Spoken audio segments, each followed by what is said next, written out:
Hello everyone, welcome to Ashish Biology. In this video, we will discuss about blood grouping and transfusion. Before starting this video, let me introduce myself. I am Ashish Kumar Das, a student of MSc in Animal Biology in University of Hyderabad.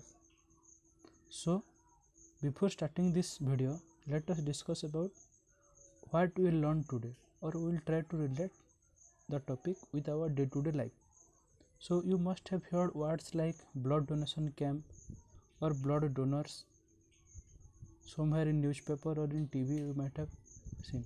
But the thing is, have you ever thought why this is required, blood transfusion is required, or what are the necessity?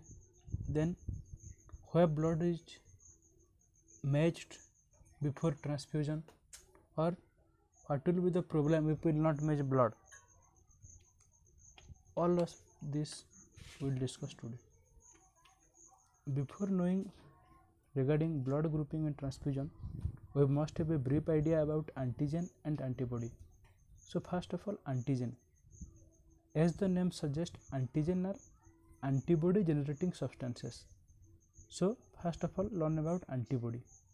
Antibody are the protein molecule that circulate in our blood, whereas antigen are glycoprotein or glycolipid. So the chemical nature of antigens are glycoprotein or glycolipid, that is carbohydrate moiety attached to protein constitute glycoprotein, and carbohydrate molecule attached to lipid constitute glycolipid. And whereas their location is present, that means they are present on the cell surface, like virus, like pathogen, it can be bacteria also, or in the surface of RBCs. So antigen can be own antigen, that is the antigen which are produced by our own body will be our own antigen, or you can tell this self antigen, whereas antigen can be foreign. For example, if a patient is suffering from some fever, let it be viral fever, so the virus secrete the antigen secreted by the virus, or the viral antigen will be the foreign antigen. If we consider RBC, there are various antigen on the surface of RBC, like Rh antigen. This is called Rh because they were first discovered in rhesus monkey, means the scientific name of the monkey is Rhesus macaca. Also A antigen is there, B antigen is there on the surface of RBC, and the set of antigen that is going to be expressed on the cell surface or going to be produced on the cell surface is genetically determined, that is both paternal and maternal chromosome contribute to determine the set of antigen to be expressed on the surface of cell. Now come to blood group, the main topic we will discuss. There are more than 24 type of blood groups in world, like Lewis, Cal, Kidd, Duffy are few to name. However, only two blood group, that is Rh based on the Rh antigen that is found in rhesus macaca, and ABO blood group, they are having clinical significance. And ABO blood grouping was discovered by Karl Landsteiner. So within each blood group or within each blood grouping system, there can be more than 2 or 3 type of blood group. For example, in Rh there are two type, Rh positive and Rh negative, and in ABO there are 4 type, A blood group, B blood group, AB blood group, and O blood group. Similarly, according to Rh, this is of two type, as I have told, Rh positive and Rh negative. However, when it is represented or when we write it, both Rh and AB are collectively represented, that is A positive or B positive, AB positive, etc. Now we will learn what is the genetic basis of blood grouping. So if we consider for human being are diploid organism, that is one set of chromosome from father, that is paternal, and one set of chromosome from mother, that is maternal. So human blood group depicts an example of multiple allelism, that is we know for diploid there will be two allele, one from father, one from mother, but here more than two allele are there. For example, there are three allele, I capital A, I capital B, or you can say capital A, capital IA and capital IB and small I. There are three allele, but at a time only two are expressed. and the nature is that the nature of dominance is there. Capital IA and capital IB are co-dominant, and both are dominant over small I. That is, in a set, if both IA and IB are present, capital I and capital IB both are present, then both will be expressed. And if any one of them is present with small I, then only they will be expressed. That is, if IA small I is there, IA will be expressed. And as this represent a co-dominant condition, capital IA and capital IB when together represent, they represent a co-dominance condition. So blood group also depicts an example of co-dominance. That's why blood grouping is an excellent example of both. Or for example, to be particular, ABO blood grouping and AB blood group in ABO blood grouping is an excellent example of co-dominance, and whole blood grouping is an example of multiple allelism. Sometimes question come, which type of inheritance pattern is observed in the ABO blood grouping. So first answer will be multiple allelism, and if it is asking about the AB blood group, then it will be co-dominance. So as you can see in this chart also, capital I A, capital IA or capital IA small I blood group A, capital IB, capital IB or capital IB with small I type B. If both are present, it will be type AB, and if both are small I, then it will be type O. Now you see this diagram. Here 4 RBC are there. In one type A, there are A antigen on the surface. You can see spherical shape like A antigen, and here B antigen is there in type B blood. B antigen is like triangular shape, you can see. And in type AB, both A and B antigen are there, and in type O, no antigen are there. On the surface of RBC, you can see in type O no antigen. Then you can see in the plasma, that is the fluid part of the blood. Okay, blood is consisting of two parts, form element and plasma. Form element are the cell, plasma is the fluid. So you see in type A blood or A blood group, there are anti-B antibody. In type B blood group, there are anti-A antibody, and in type AB blood group, there are both. In type AB, there are both antigen but no antibody, and in type O blood, there is no antigen but both antibody. Now, as we have asked in the beginning, what are the medical condition arises due to blood mismatching? So you see here, this is a case of erythroblastosis fetalis, that is hemolytic disease of the newborn. So what happens when a mother is with Rh negative blood, goes for a second pregnancy, and the blood group of the children is Rh positive? What happens? If the fetus is Rh positive, then it is containing Rh antigen on the surface of RBC. So the mother secretes antibody against the Rh antigen of the fetus. That's why it will lead to death of the RBC of the fetus.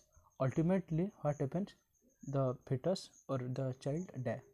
This is not a problem in the first pregnancy, because during the first pregnancy, the Rh positive blood of the fetus is not well exposed. Although it is well exposed, but it is making its first encounter with the maternal blood. In the first pregnancy, the fetal blood is making its first encounter with the maternal blood.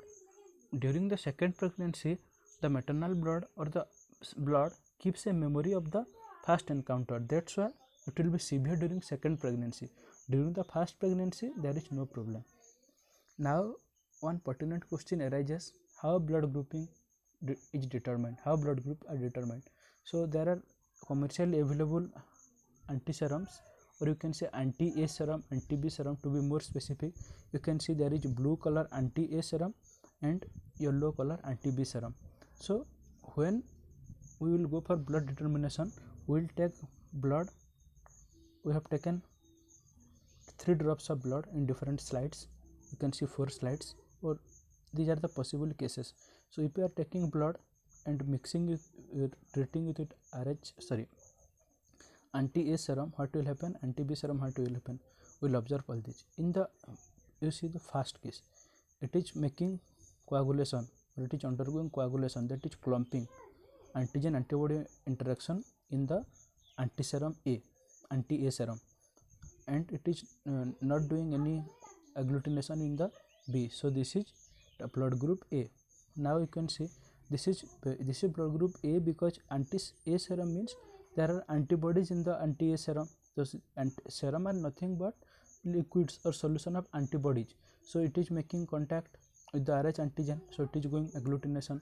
Now you see here the in blood group B there are no antigen, no anti-A antigen. So anti-A antibody will not coagulate or will not agglutinate, but in the anti-B serum it will agglutinate, because the anti-B serum is containing anti-B serum is containing B antibodies, anti-B antibodies, and the blood is also containing B antigen.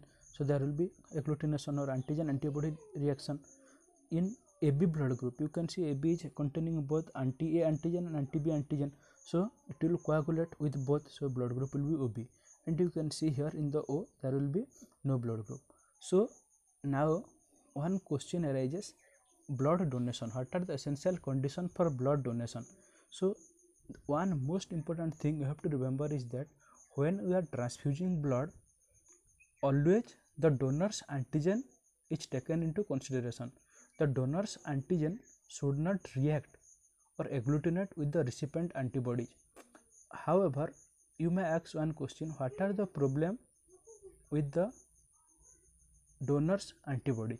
Donor's antibody will not create a serious impact, because it is diluted several times inside the recipient blood. Whenever you are transfusing, for example, you are transfusing 250 or 350 ml of blood to a patient, to a recipient, the antibodies present in that amount of blood will circulate throughout the body, so it will be diluted several times, so it is no problem.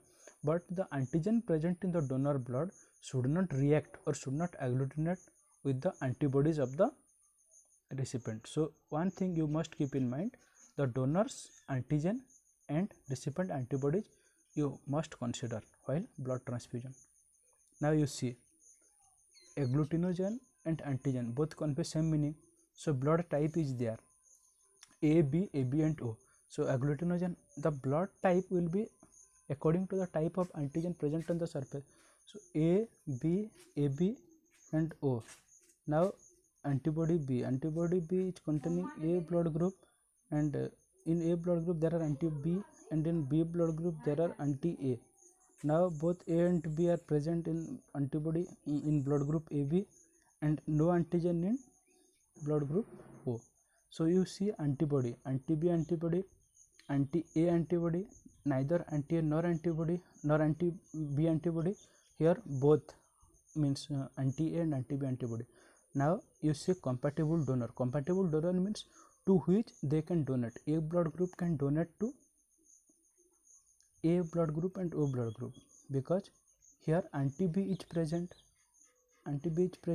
so compatible donor, blood types A and O, no hemolysis. Here B and O, here both A, B, there are 4, A, B, AB and O, and here only O. Incompatible donor you can see A and AB. Now here B and AB, here also A and AB. Now A, B and AB, and to AB blood group there is no incompatible donor. So what happens? A blood group can accept blood from both A and O. B blood group can accept blood from B and O. AB blood group can receive blood from all, that is A, B, AB and O, and O blood group can receive blood only from O. So if as AB is receiving blood from any blood group type, that's why sometimes they are called as universal recipient. However, this term is misleading, because when you are doing blood transfusion you must consider Rh antigen and AB antigen. In some books it is written they are universal recipient, AB are universal recipient, but this is quite misleading. You can't say like this, because you must consider the Rh antigen. Okay, so you can say AB negative is the universal recipient. Okay, now come to incompatible donor. incompatible donor, what happens? Incompatible donor means A can receive blood from B and AB. Similarly, B cannot receive blood from A and AB. Blood types like this. Okay, thank you very much. Thank you.